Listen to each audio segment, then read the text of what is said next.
They were the biggest draw in town, despite being regulated to certain areas of town. The Kansas City Monarchs were the engine that drove the Negro National League all the way to prominence. No doubt. So on this 100th anniversary, we take a look back at what made one of the founding franchises so magical.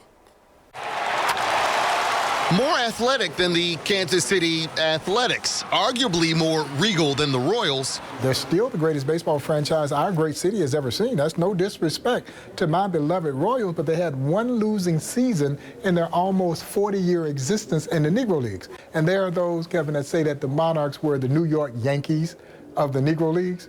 But there are other people who say that the New York Yankees were the Kansas City Monarchs of the major leagues. They were that good. And this story is too good not to be told. The Kansas City Monarchs sent more players to the major leagues than any other Negro Leagues franchise. What they meant to the community? Well, that cannot be contained by any baseball diamond. What do the Monarchs mean to Kansas City?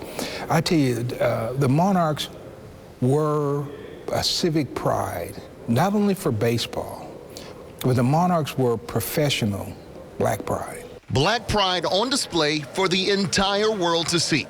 Although Municipal Stadium was the home venue for the Monarchs, baseball historian Phil Dixon says the ball club often traveled across the country and even to Cuba for exhibition games.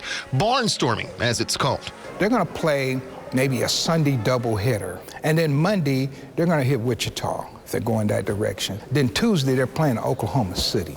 And the Kansas City Monarchs were like the world's invitation to know what Kansas City was all about. We often call the Monarchs the magical Monarchs. Were they indeed magical? Like, what made them stand out from the rest of the league? First of all, they had amazing management. J.O. Wilkinson did a great job of keeping them on the road. They never missed a payday, so players always got their money.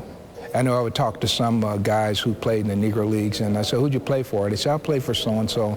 And they said, "Yeah, I'm still waiting for a check I was supposed to get in 1942, because our owners weren't the same. And neither are all communities. And the way that segregation was handled, most every black person had access to the Kansas City Monarchs, because you could really touch and feel the greatness of all these wonderful people who were pushed into one small community. So the Kansas City Monarchs benefited from that.